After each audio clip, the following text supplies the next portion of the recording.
बोलने का अवसर दिया, इसके लिए आपका आभार व्यक्त करते हैं। और अपने वक्तव्य में हमारा ये प्रयास रहेगा कि बहुत संक्षेप में बातें रखें। जो माननीय सदस्यों ने अभी तक इस सदन में कहा है उनकी बात कम से कम दोहराई जाए और ऐसे विषय रखे जाएं जिससे जो लोग हम लोगों को निर्वाचित करके भेजते हैं उस हर जाति वर्ग अगड़े पिछड़े हर समूह से जुड़ी हुई उनके हित की बातें, और यही जनसत्ता दल का सिद्धांत भी है।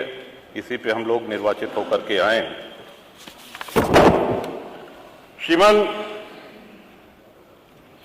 विद्यालय के दिनों में हिंदी भाषा, जब हमारे हिंदी के शिक्षक हम लोगों को पढ़ाते थे तो अलंकारों की चर्चा होती थी। उसमें एक अलंकार है अतिशयोक्ति अलंकार, हम सभी लोगों ने पढ़ा होगा।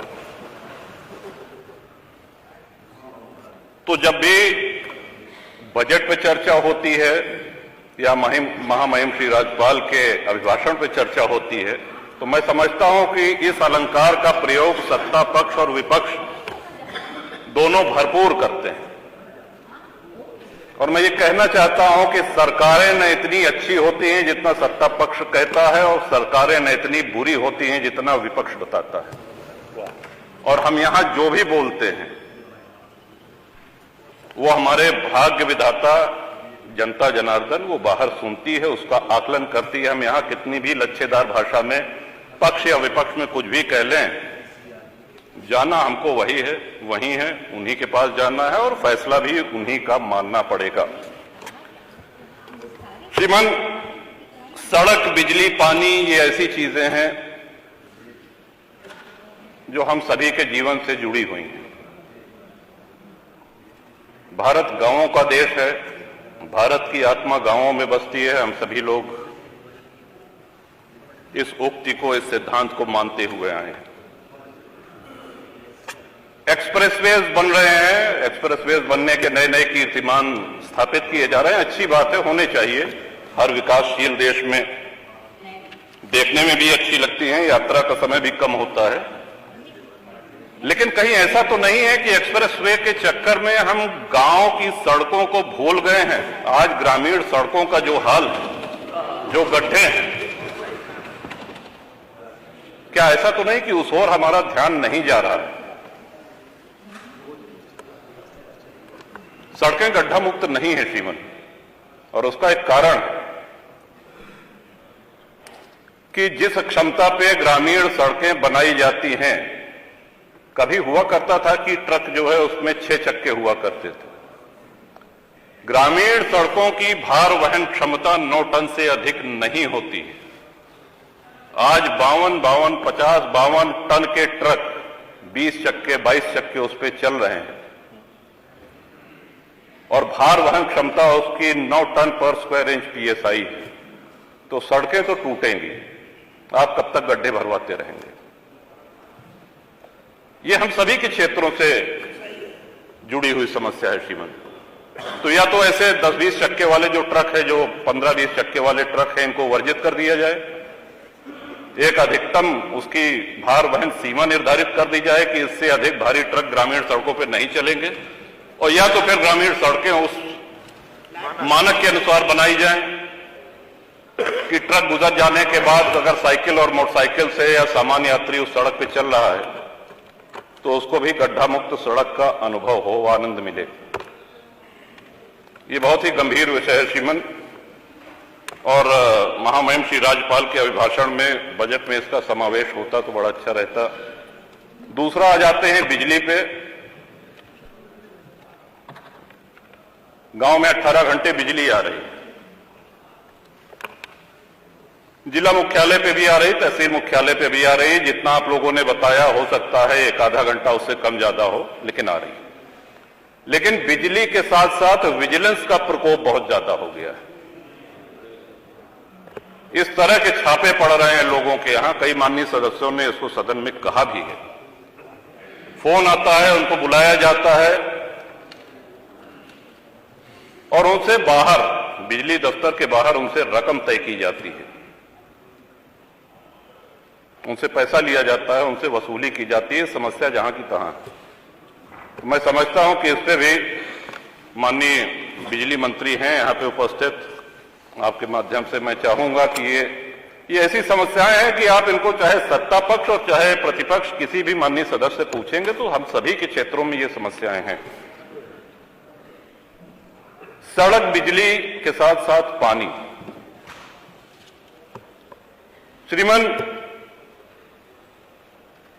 हर गांव में पानी की टंकी निर्माणाधीन है, जहां नहीं है वहां ये हो के साथ जमीन चिन्हित की जा रही है, कुछ बन के तैयार हो गई हैं, कुछ बन रही हैं। बड़ा प्रचारित भी किया गया कि साहब अब हैंडपंप नहीं, अब नल की टोंटी से आप सब लोगों को पानी पीने को मिलेगा। हम भी जानते हैं और यहां बैठे हुए सभी माननीय सदस्य भी इस बात से सहमत होंगे कि नल की टोंटी से गांव-गांव, घर-घर पानी नहीं पहुंचाया जा सकता, और अगर पहुंचाया भी जा सकता है तो कम से कम उसमें 10 वर्ष लग जाएंगे। अब हैंडपंपों की जो स्थिति है, इस बार हम सभी जानते हैं कि बारिश कम हुई है, सर्दी भी कम पड़ी है। आने वाला मौसम विभाग का पूर्वानुमान है कि भयंकर गर्मी पड़ेगी, पानी का स्टेटा नीचे जा रहा है और छोटे हैंडपंप पानी छोड़ना शुरू कर देंगे। विशेषकर जो सूखे क्षेत्र हैं उनको तो विशेष प्रकोप इसका झेलना पड़ता है। जो हैंडपंप हम लोगों को मिलते थे वो हैंडपंप मिलना बंद हो गए हैं, ये कह करके कि अब पानी की टंकी से ही आप लोग जलपान करिए, पानी पीजिए। जो इंडिया मार्क 2 हैंडपंप खराब हो गए हैं, ध्वस्त हो गए हैं, उनको रिबोर करने के लिए जो प्लान थे, कोई भी इंडिया मार्क का हैंडपंप रिबोर नहीं हो रहा है, और सभी माननीय सदस्य से सहमत होंगे साहब। तो आपके माध्यम से सरकार से मेरा अनुरोध है कि जब तक घर घर टोंटी का नल, पानी की टोंटी नहीं लग जाती है, तब तक ये सुनिश्चित कराएं कि India mark handpump, India 2 mark का हैंडपंप जो हम लोगों को मिलता था वो यथावत मिलता रहे। पानी की किल्लत और पानी की हाहाकार जो मचने वाली है आने वाले दिनों में, उसके पहले आपका ध्यान आकर्षण, इस माननीय सदन का ध्यान आकर्षण इधर कराना चाहता हूं। और ये बहुत ही जटिल समस्या आने वाले अप्रैल से शुरू होकर के मई, जून, जुलाई आदि महीने में होगी। इसके साथ ही श्रीमान, सदन का चलना, ये भी एक बड़ा महत्वपूर्ण विषय है, और ये हमारा बहुत बड़ा सौभाग्य है कि 30 वर्ष इस सदन में हो गए हैं और बहुत से महानुभावों के साथ काम करने का, उनके साथ यहां बैठने का अवसर मिला है। और हमसे भी बहुत वरिष्ठ यहां पे सदस्य जिनसे मैं सीखता हूं, आदरणीय खन्ना जी हैं, आदरणीय अवधेश जी हैं, रमापति शास्त्री जी हैं, माता प्रसाद पांडे जी हैं, तमाम ऐसे सदस्य। लेकिन क्या आपको ऐसा नहीं लगता कि भाषण का जो स्तर था उसमें बहुत गिरावट आई है? और उसका कारण यह है कि जब हाउस नहीं चलेगा, सदन नहीं चलेगा, तो नए माननीय सदस्यों को बोलने का अभ्यास नहीं रह जाएगा। जब भी ये बात आती है कि साहब सदन चलना चाहिए, क्योंकि ये स्पष्ट लिखा गया है कि वर्ष में अपरिहार्य स्थितियों को छोड़ करके 90 दिन सदन का संचालन आवश्यक है।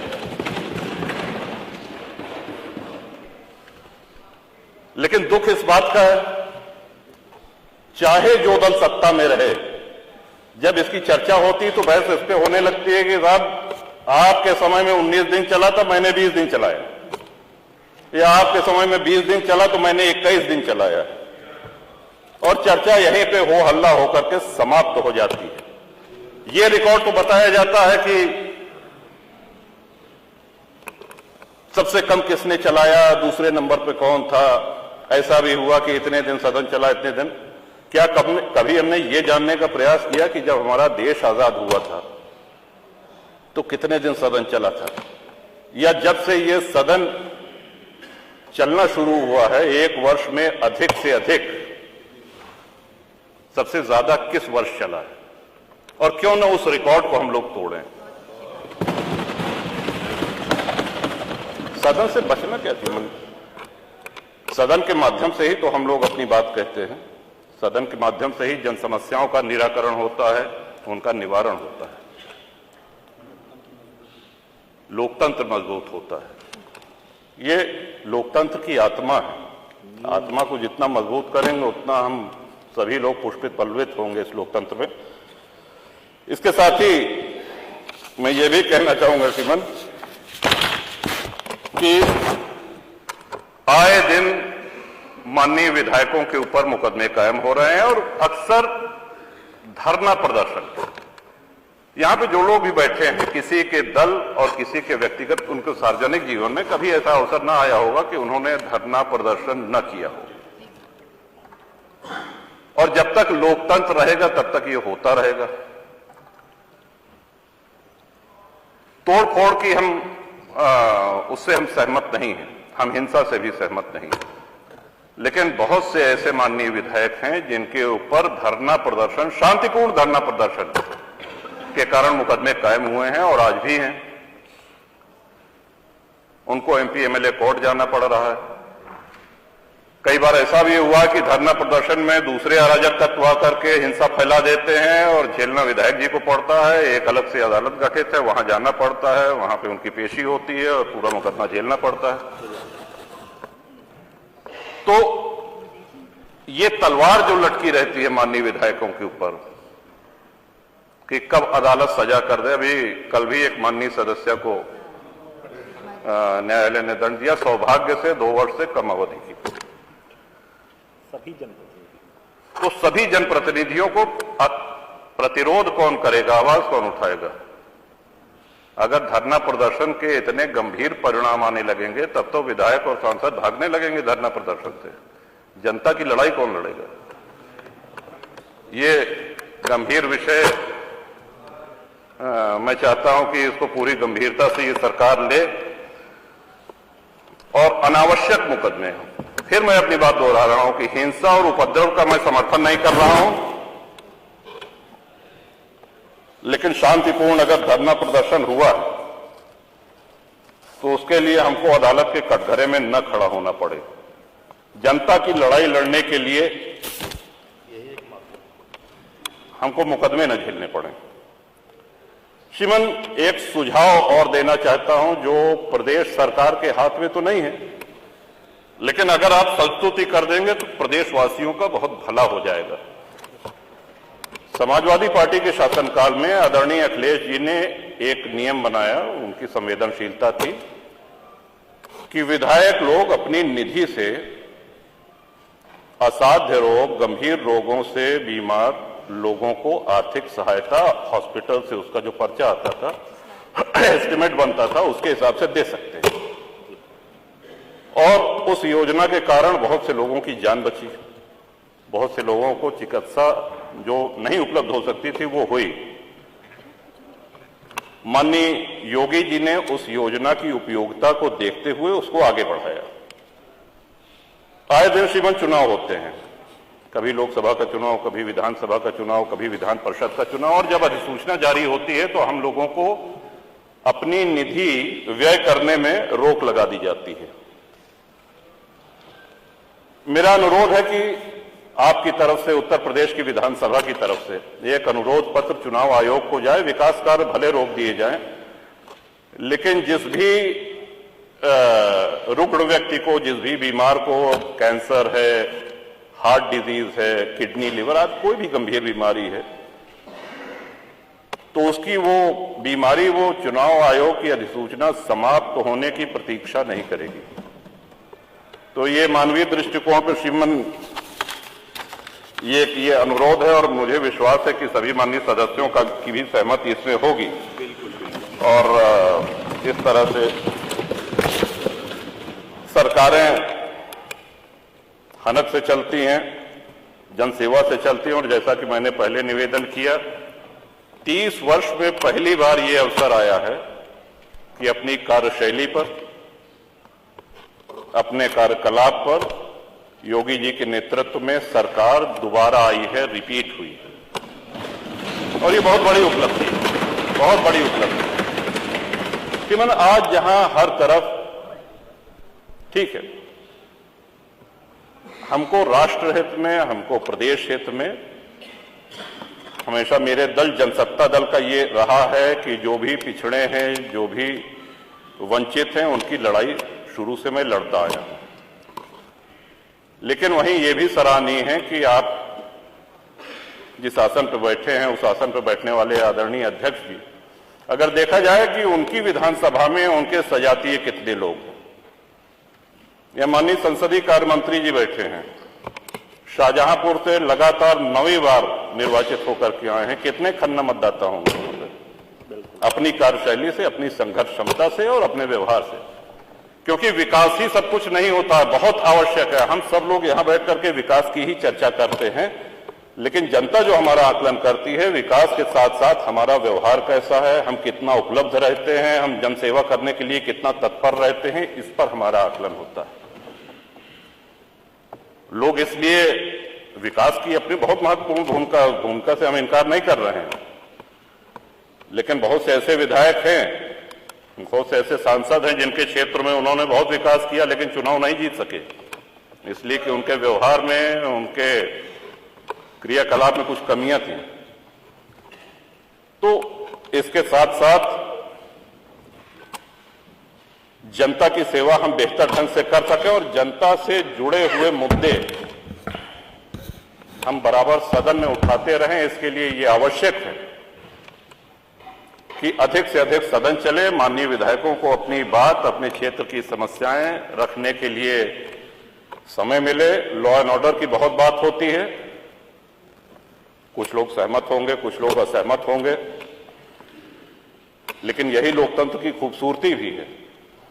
उत्तर प्रदेश के लॉ एंड ऑर्डर की मिसाल उत्तर प्रदेश के बाहर भी दी जाती है और प्रशंसा होती है, कि हम सभी लोगों के लिए खुशी की बात है। सुधार की गुंजाइश तो हमेशा रहती है। जो हमने ये दस्तावेज तैयार किया है, जो राज्यपाल का अभिभाषण है, जो बजट अभिभाषण है, इसमें सुधार नहीं हो सकता ऐसा मानना ये उचित नहीं होगा। सुधार की गुंजाइश बिल्कुल रहती है, सदैव रहती है।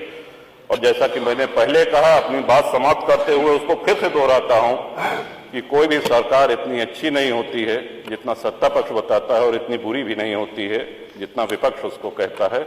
इन्हीं शब्दों के साथ आपने महामहिम श्री राज्यपाल के अभिभाषण पर मुझको बोलने का अवसर दिया। श्रीमान, आपका बहुत बहुत आभार, बहुत बहुत आभार, धन्यवाद।